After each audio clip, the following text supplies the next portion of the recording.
आपकी प्रसन्नता है तो हम आपको नहीं रोकेंगे, आप जाइए। हम आपके वियोग में पूरा जीवन व्यतीत कर देंगे।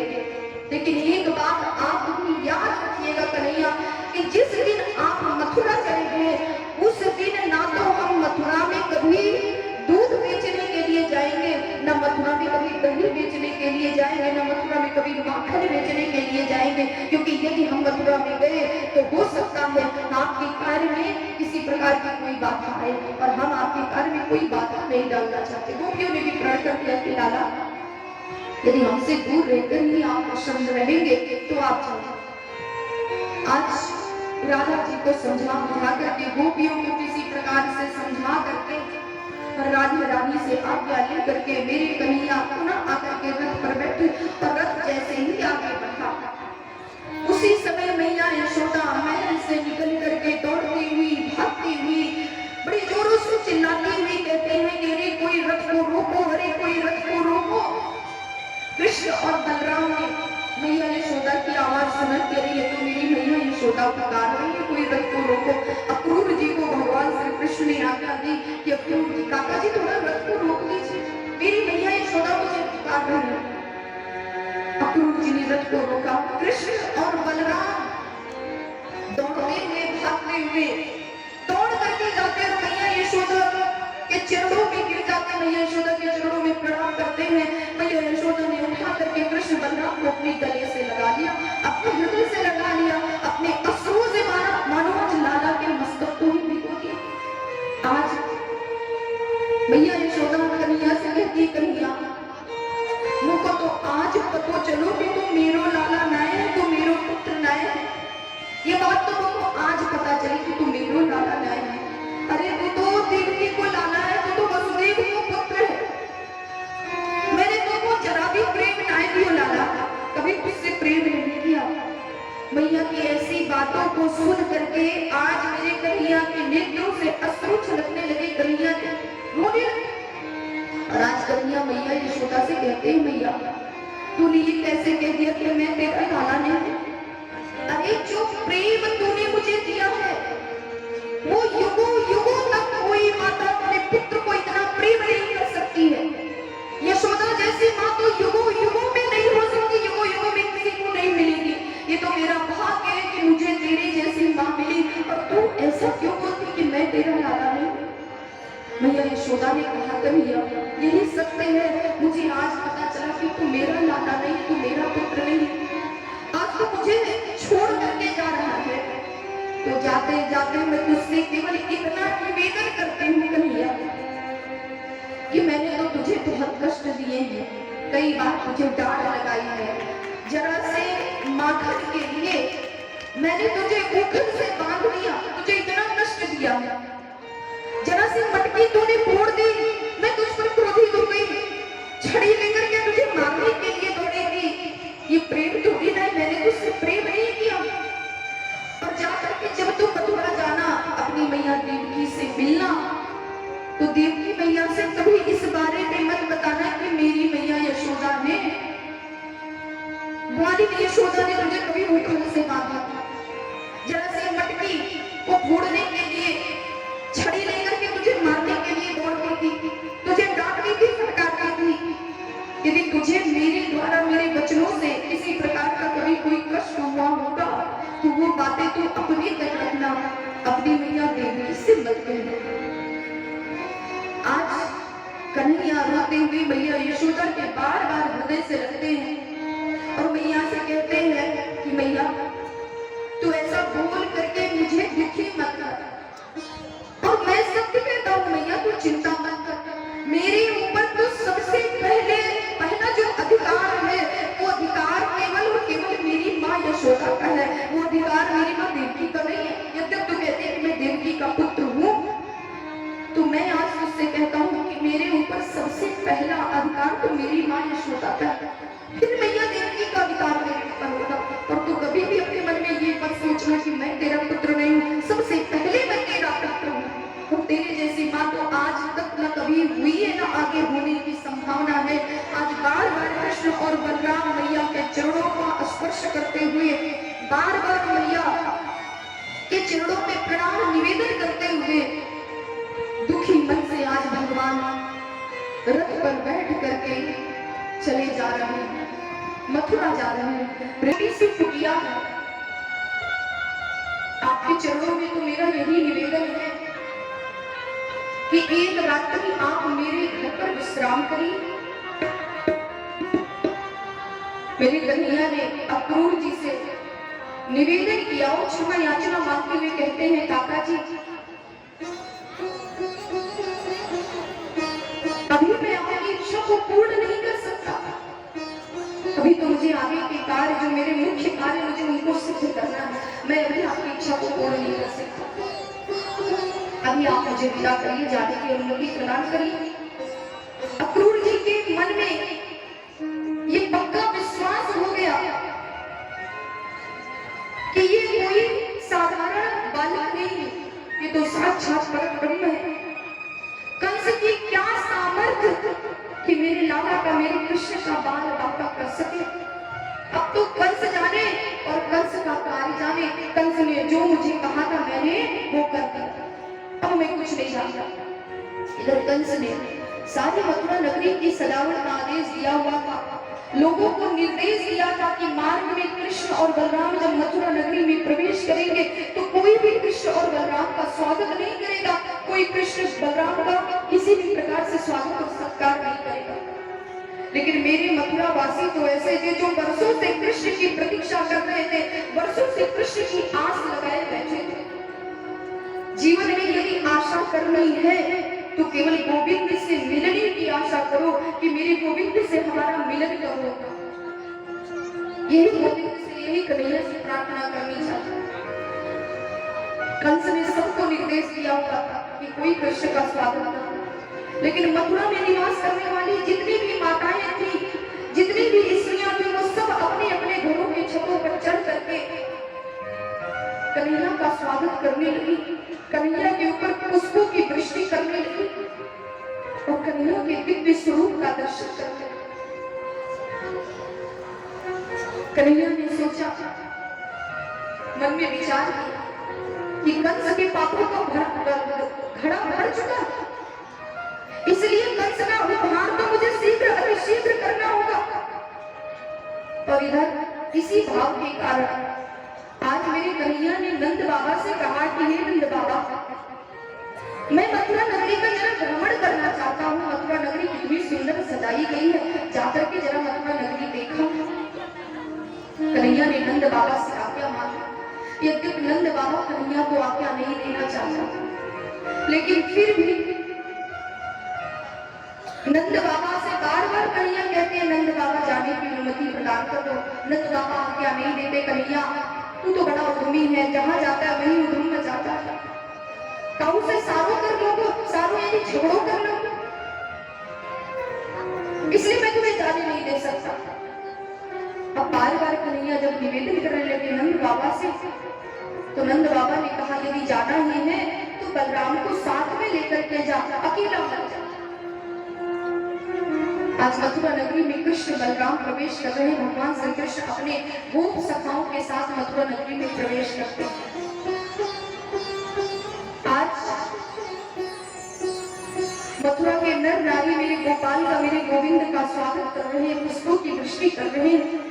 पुष्पों की वर्षा होते हुए देख करके कन्हैया के छोटे से मित्र ने कहा, कन्हैया मथुरा नगरी में हमारा कितना स्वागत हो रहा है, जब ये नगर के लोग हमारा इतना स्वागत कर रहे हैं तो कंस मामा हमारा कितना स्वागत करेंगे।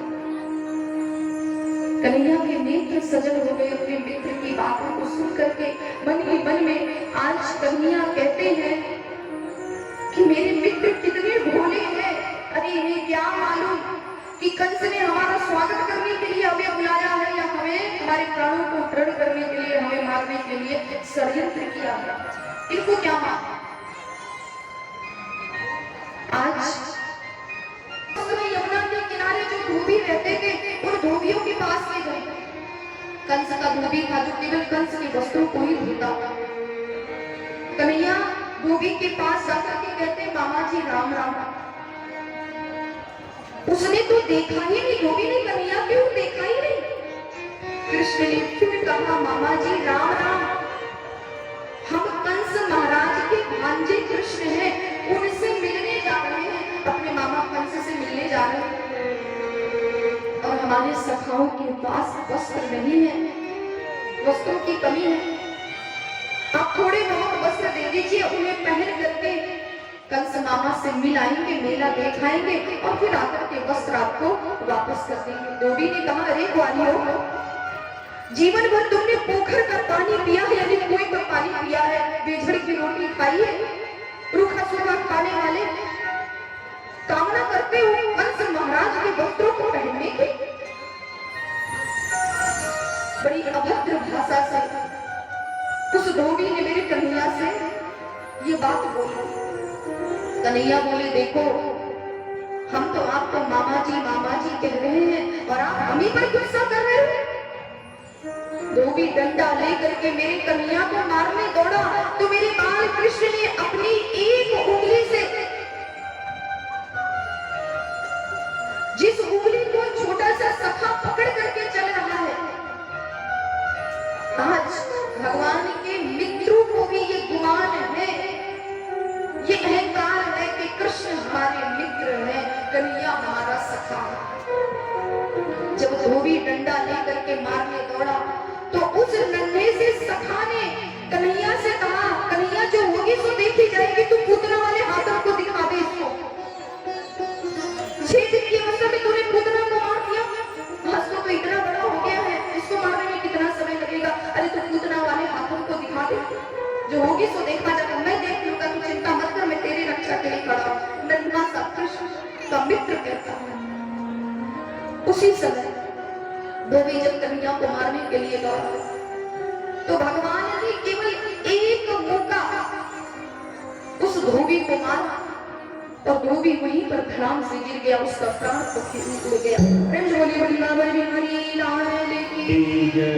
अब जितने भी और धोबी थे, घाट पर जो और धोबी थे, एक धोबी को जब मेरे कन्हैया ने मारा, उस समय जितने भी अगल बगल के धोबी थे वो सब धोबी डर के मारे थर-थर कांपने लगे, सब भयभीत होकर के भागने लगे। अरे भागो भैया भागो यहाँ से, अरे पूतना को मारने वाला आ गया, सकटासुर को मारने वाला आ गया, भेड़कासुर को मारने वाला आ गया, भागो यहाँ से। सब अपने प्राणों को बचाने के लिए वहां से भाग गए। आज कन्हैया बोले अपने मित्रों से कि भैया जितने वस्त्रों की तुम्हें आवश्यकता हो, जिन वस्त्रों को तुम पहनना चाहते हो उन वस्त्रों को पहन लो। नन्हे नन्हे भगवान की गोप सखा है, पोटली को खोल करके, गठरी को खोल करके, वस्त्र निकाल करके सबने कंस मामा के वस्त्रों को पहना।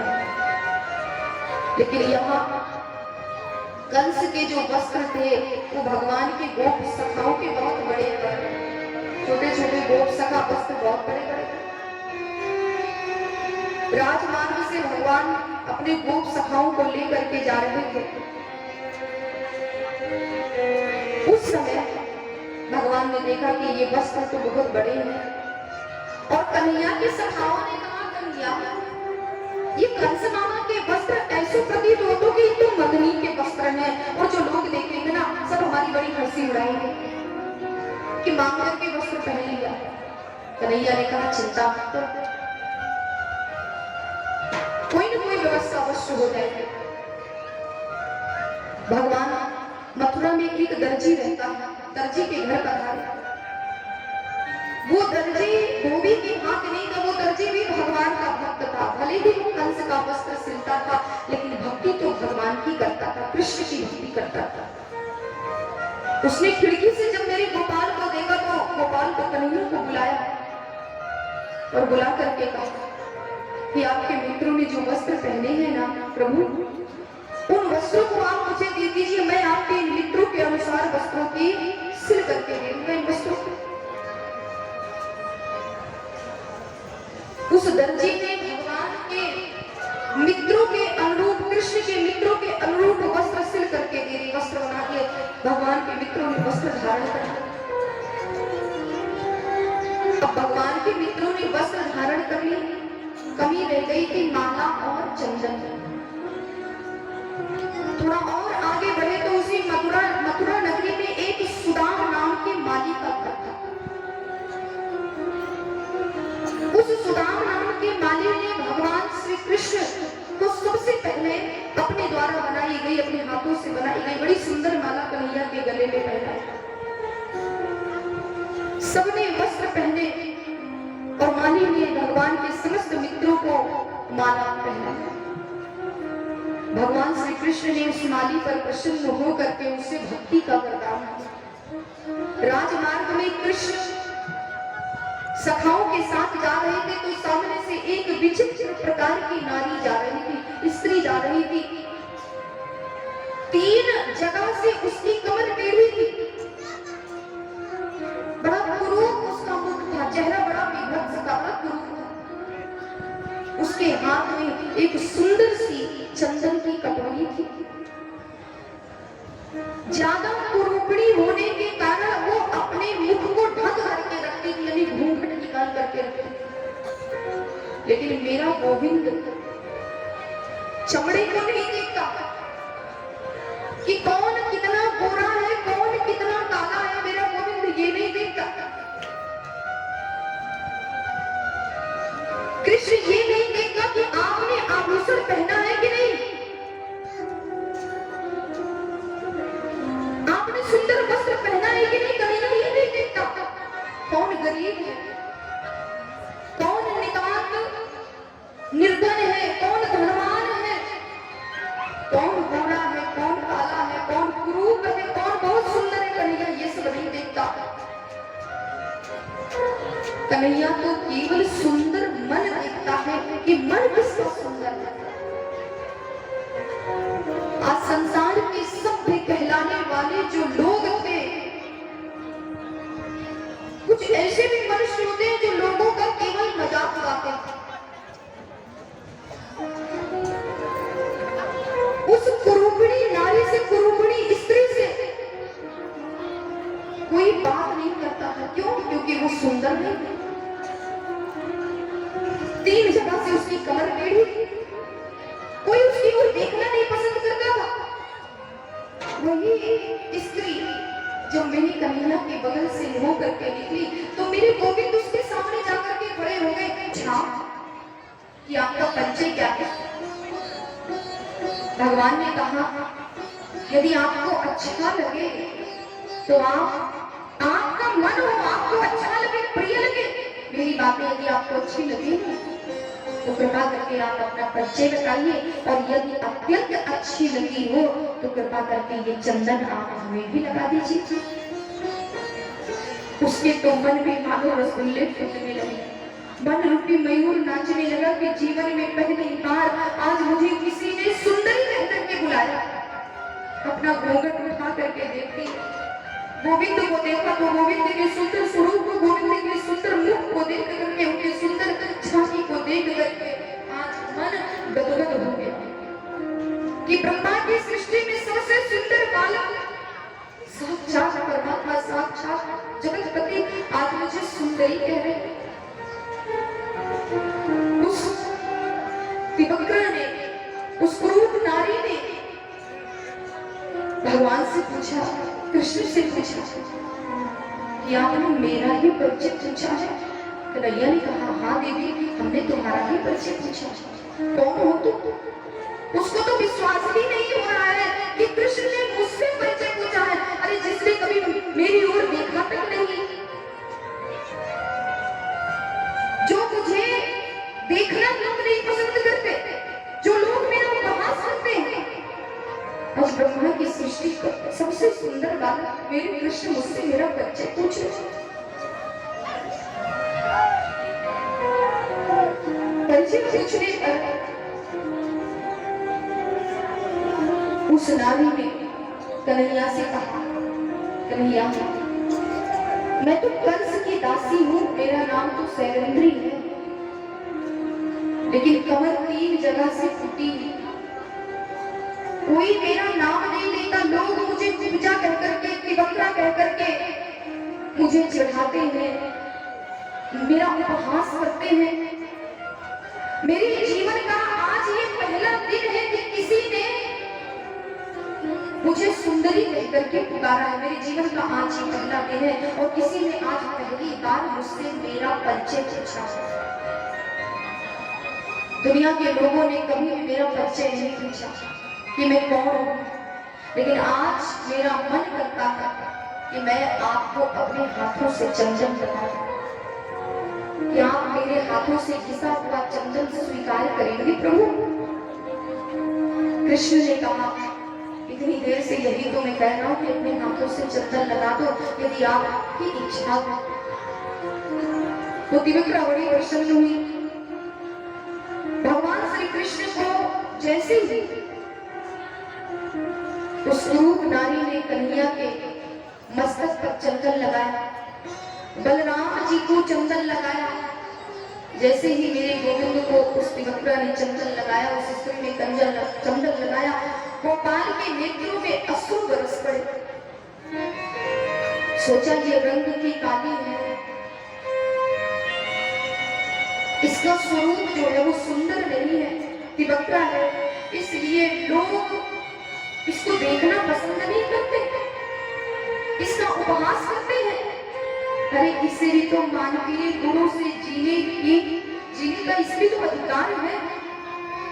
कन्हैया ने कुंजा को अपने पास बुलाया, अपने नजदीक बुलाया कि थोड़ा इधर तो आओ, थोड़ा मेरे पास तो आओ।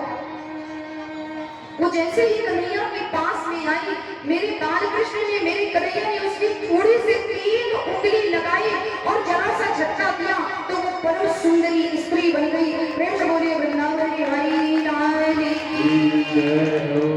कहने का भाव क्या है कि जिस पर मेरे गोविंद कृपा करते, जिस पर मेरे गोविंद कृपा करते हैं,